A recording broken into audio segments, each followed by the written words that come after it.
নমস্কার, কেমন আছেন সবাই? আশা করি সবাই খুব ভালো আছেন আর আমিও খুব ভালো আছি। আপনাদের স্বাগত জানাচ্ছি ঋতুর সারাবেলা চ্যানেলের আরেকটি নতুন ব্লগে। এই ব্লগটা কিন্তু আমার দেওরের বিয়ের কন্টিনিউশনের আরেকটি ব্লগ।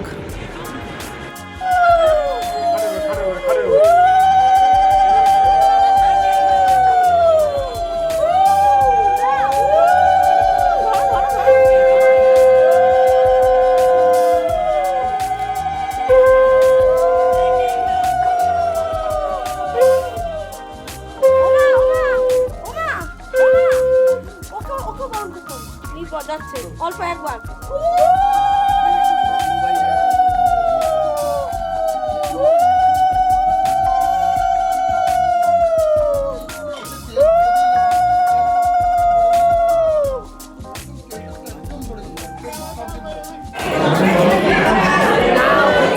হাই বলো, হাই বলো।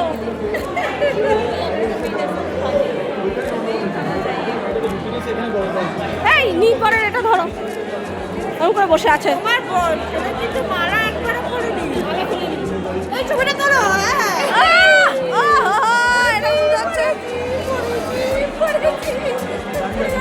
এটা দারুণ।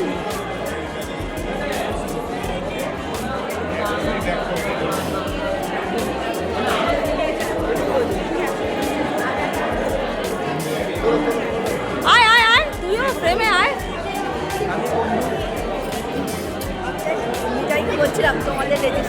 তাহলে কিন্তু আপনারা এই ব্লগটা আশা করছি এনজয় করছেন। ব্লগটাতে আমি ভয়েস কম দিচ্ছি, কারণ এই ব্লগটার মাধুর্যটাই চলে যাবে যদি কিনা আমি মাঝে ভয়েসটা দিতে থাকি।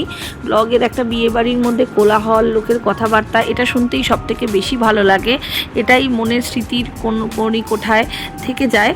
তো চলুন আপনাদেরকে ব্লগটার এই জায়গাটাতে না আমি কেন ভয়েস ওভারটা দিচ্ছি, কারণ এই জায়গায় কিছুটা জিনিস আমি মিউট করতে বাধ্য হলাম। তার কারণ হচ্ছে এতটা বেশি কেয়স হচ্ছিল, কোনো কথাও যদি বলতেও চায় যে কে কি বলছে সেটাও বোঝা যাচ্ছিল না। তো সুতরাং আমি এই জায়গাটাতে নিজের ভয়েস একটু দিয়ে নিলাম। তো দেখুন এই সময় না সেই দিন রেজিস্ট্রি আর বিয়েটা একই দিনে ছিল, আর আশা করছি আপনাদের খুব ভালো লাগছে।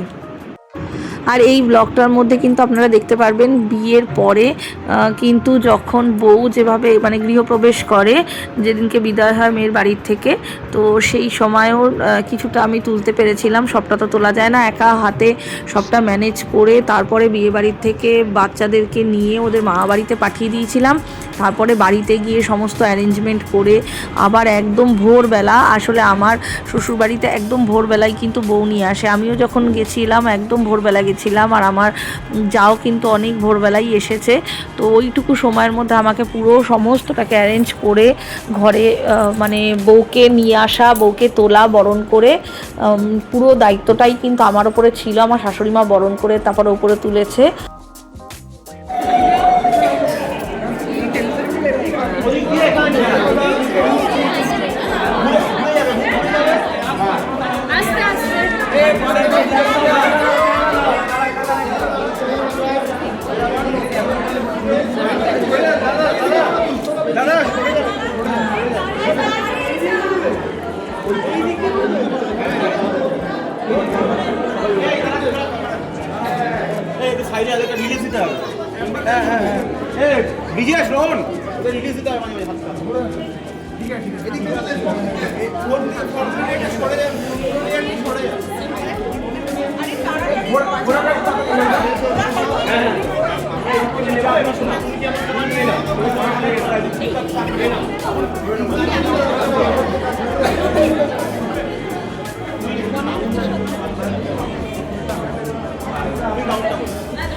ব্যাস মালা বদল হয়ে গেল। মালা বদল আগে একবার যখন পিড়িতে তুলে সে মালা বদলটা হয়েছিল, তারপরে ঠাকুরমশাই আবার বলেছিল ভালো করে আরেকবার মালা বদল করতে, এবং ফটোগ্রাফাররা তো বলেই থাকে আজকালকার দিনে মালা বদল করতে। তো এই জিনিসগুলোকে আমি ক্যাপচার করছিলাম, আশা করি আপনাদের ভালো লাগছে। একটা মেয়ের জীবন কিন্তু সম্পূর্ণটাই অন্য রকমের একটা পরিবর্তন এসে যায়।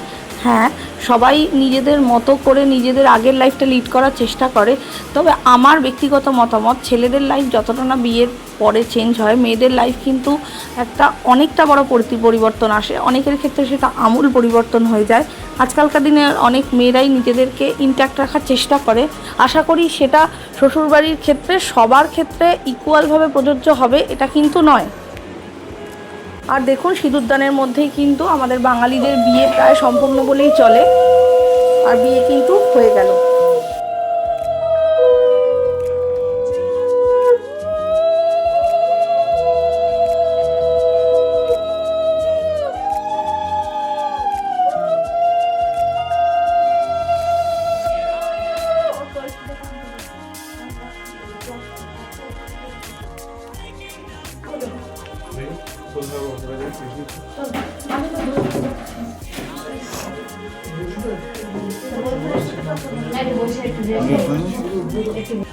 গৃহপ্রবেশ তো আপনারা সবাই দেখতে পেলেন।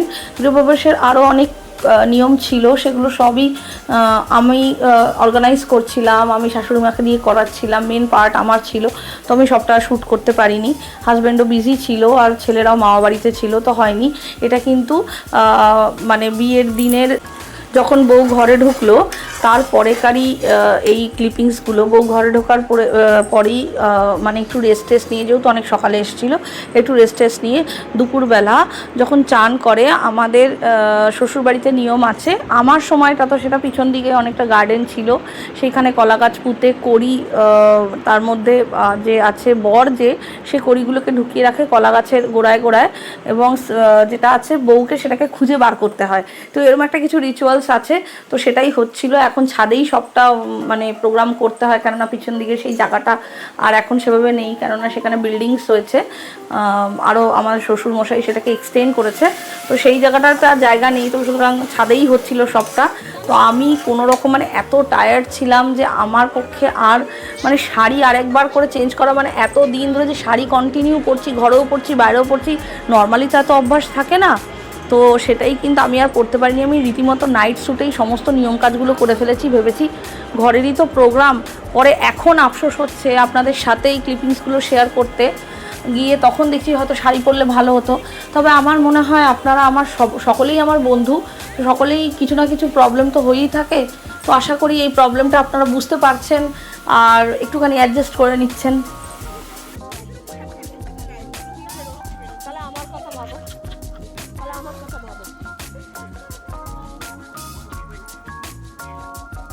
অ্যাকচুয়ালি বিয়ের সব বাড়িতেই আলাদা আলাদা রীতি কালচার থাকে। এই রীতি কালচারগুলো কিন্তু কিছুটা এরিয়ারও এফেক্ট পড়ে, যে জায়গায় আমরা থাকি তার আশেপাশের কিছুটা এফেক্ট থাকে, বংশ পরম্পরাগতভাবে থাকে। আবার এপার বাংলা ওপার বাংলারও কিন্তু অনেক নিয়মকানুন আলাদা আলাদা থাকে।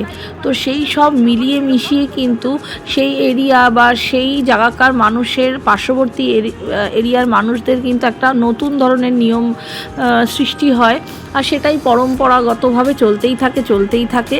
এবং আমি আমার শ্বশুরবাড়ির এবং বাপের বাড়ির বিয়ের অনেক নিয়মকানুন, একটা জেনারেল নিয়মকানুন তো সবারই একই রকম থাকে, কিন্তু তার মধ্যে যে ছোট ছোট রিচুয়ালসগুলো আছে সেইগুলো কিন্তু আমার বাপের বাড়ি শ্বশুরবাড়ি কিন্তু সম্পূর্ণটাই আলাদা। আমার বিয়ের পরে আমার সুযোগ হয়নি আমি অন্য কারোর বিয়েই অ্যাটেন্ড করব, বা র্যাদার আমার শ্বশুরবাড়িতে এরকম কারোরই বিয়ে হয়নি যেখানে আমি অ্যাটেন্ড করব। ডিরেক্টলি আমার দেওরেরই হলো, তো আমার সেক্ষেত্রে একটু অসুবিধাই হয়েছিল। প্রথম দিকে আমি সবাইকে জিজ্ঞাসা করে করছিলাম, যেহেতু আমি ওই বাড়ির বড় বউ, তো আমাকে অনেক কিছুর দায়িত্ব নিতে হচ্ছে, অথচ আমি সেই দায়িত্বগুলো সবটা জানিও না। তো আমি একটুখানি সবাইকে জিজ্ঞাসা করছি, বা আমার বিয়ের থেকে যেটুকু আমার মনে আছে সেগুলো করার চেষ্টা করছি। সব মিলিয়ে মিশিয়ে একটা আনন্দময় পরিবেশ।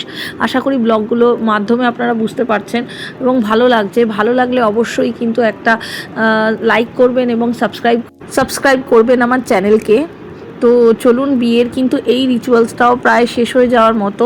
আমার দেওর অনেক জায়গায় মানে ইয়েতে অনেক গভীরে গভীরে কলা গাছের গোড়ায় অনেক গভীরে গভীরে কড়িগুলোকে লুকিয়ে রেখেছিল, বাট আমার যা কিন্তু সবকটাই প্রায় খুঁজে পেয়ে গেছে, আর একটা পাইনি।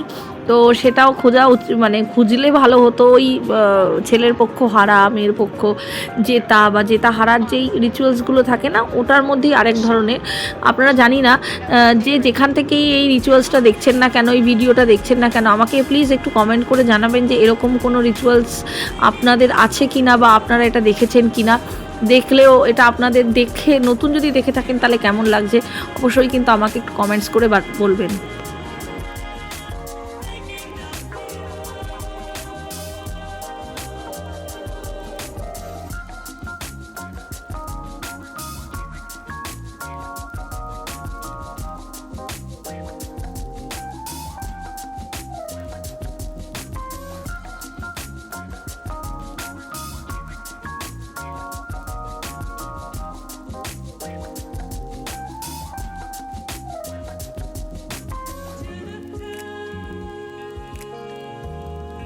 বিয়ের এই নিয়মকানুনগুলো রিচুয়ালসগুলো দেখতে আশা করি আপনাদের সবার ভালো লাগছে। আর এই ব্লগটা কিন্তু এই পর্যন্তই আজকে শেষ করছি। এর পরবর্তী ব্লগটায় এর পরে যে রিচুয়ালসগুলো হয়েছে, ভাত কাপড় হয়েছে, রিসেপশন হয়েছে, সেগুলো ছোট ছোট ক্লিপিংস আপনাদের সাথে শেয়ার করব। আর আশা করছি এর মাঝে আরেকটা ব্লগে আমার ডেলি লাইফের অনেকগুলো শ্যুট আমি করে রেখেছিলাম, সেটাও আপনাদের সাথে আমি শেয়ার করতে পারবো। তো সবাই সুস্থ থাকবেন, ভালো থাকবেন, সাবধানে থাকবেন। নমস্কার, দেখা হচ্ছে পরবর্তী ব্লগে। Till then, stay tuned.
You love me back.